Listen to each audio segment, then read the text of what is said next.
Okay, so I wanted to talk a little bit about ear training because somebody in the piano subreddit started a thread. They're having frustration with the fact that a lot of ear training seems to point them towards singing and seems to be asking and requiring them to sing, and they're curious if it's a requirement.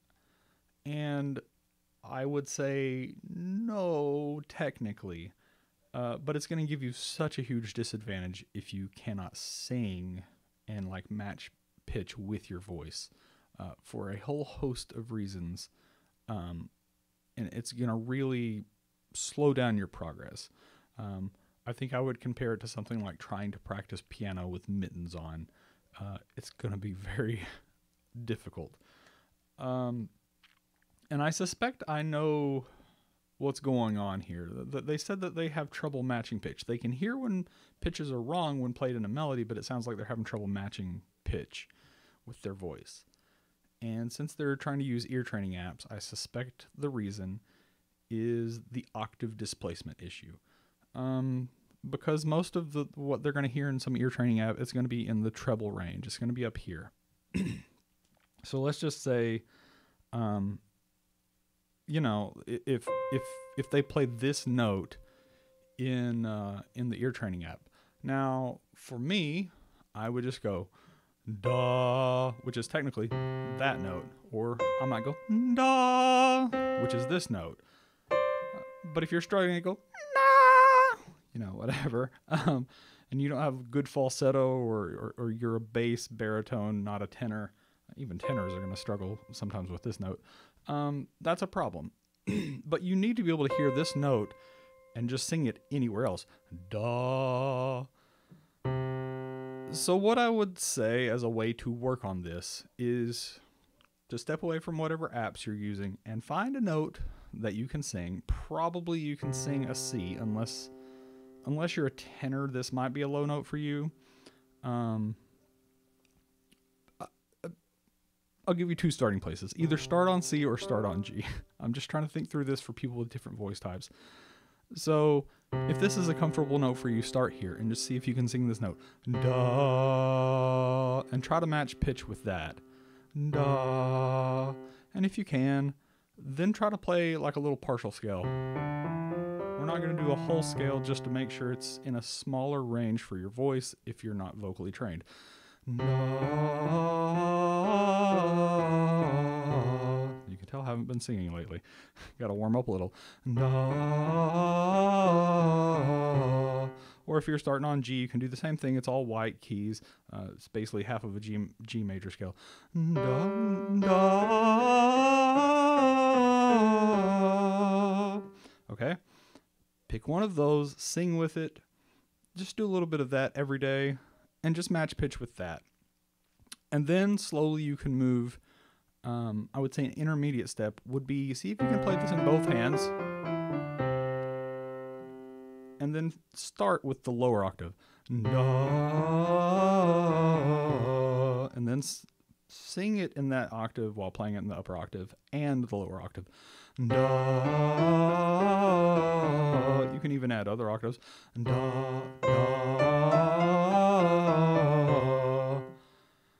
And eventually see if you can graduate to where you can, maybe play it through the one and then drop out the bottom octave. So like, da.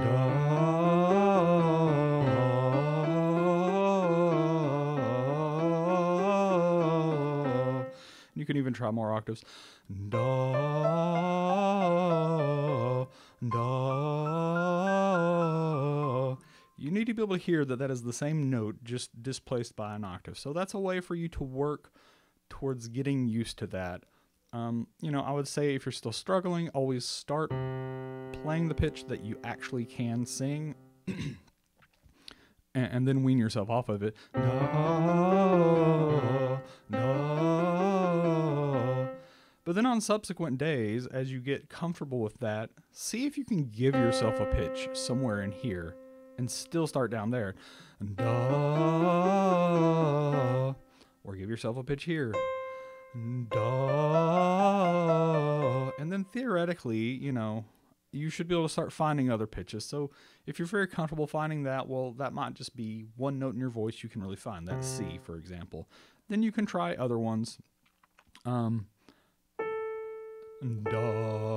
So that's an A. Da. I played a minor scale just because it's all white keys. Because your point is mostly just to, can you match pitch at a different octave? I could play part of an F major scale. Da. That's getting pretty low for me. Da. Once again, I should have warmed up before I started making this video. I haven't talked to anybody in like 4 days because my wife's out of the house and I literally have not used my voice. Anyway, but no, that's basically the process. You want to get to where you can do that and match pitch and find those pitches so that when you hear them anywhere, you can do that. Because there's so many exercises you can do for ear training away from the keyboard that are really going to be helped by you being able to sing. Even if you're singing quietly,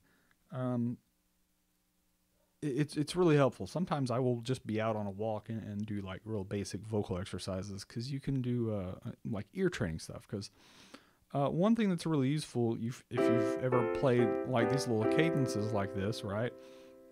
A big part of being able to hear harmonically that helps you a lot is if you can hear, when it's played like this, you can still hear do, mi, so, mi, do, mi, so, mi, do, do, fa, la, fa, do, mi, so, mi, do, ti, re, so, re, ti.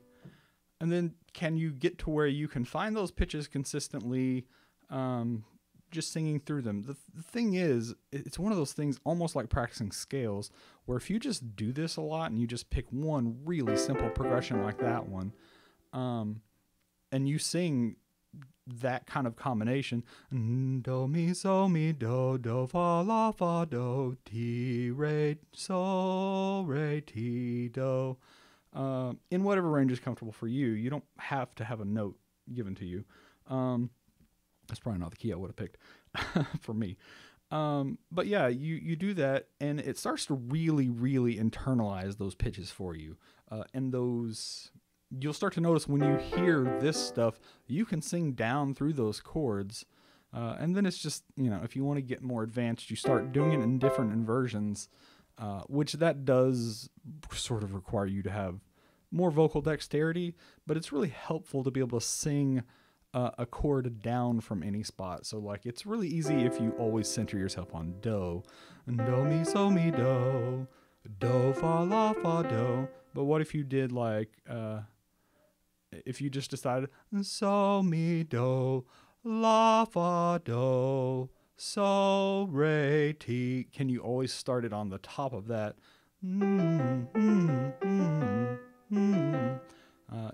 Just different variations. There's a million variations you can do, and that gets you really good at being able to hear when a melody is played with a chord. You catch on to the scale degree that part of the melody is, and you hear the chord underneath it. Even if it's played harmonically, you start to hear that chord because in your brain you can just arpeggiate down through there and you know what those pitches are. So that's really helpful. That's one of those things where I think it would be really hard to develop that without being able to sing. Anyway, at this point, I'm sort of rambling, and this is a little too in the weeds for the topic I'm trying to cover, but I'm just trying to show that there are lots of benefits to being able to sing a thing, and it gets especially good when suddenly you have some chord, like... And if you've got like a C7 flat 9 and you're trying to sing down through that and you're like, oh, I hear there's something else on this chord. What's that extra note? And you start singing down through and you find this note and you can figure out what that note is. It's hard to explain that unless you're like already most of the way there. But yeah, like there are a lot of things where it's really easy to pick out the color notes and things like that. But it really helps to be able to sing to do all of these things. Not to mention, it's just nice to be able to sing with people, to sing by yourself, to accompany yourself singing. Those are nice things to do. But yeah, try the pitch matching in the octave that is your octave, and see if you can get used to that, and then you can use those apps and sing with those apps when they're suddenly playing, weird intervals. Do, so, assuming we're in D. Anyway, that kind of thing. And you can pick it out even though that's not do, so. You're actually just octave displace it and you're good to go. So I think that's a problem. Hopefully it is. Hopefully that's helpful.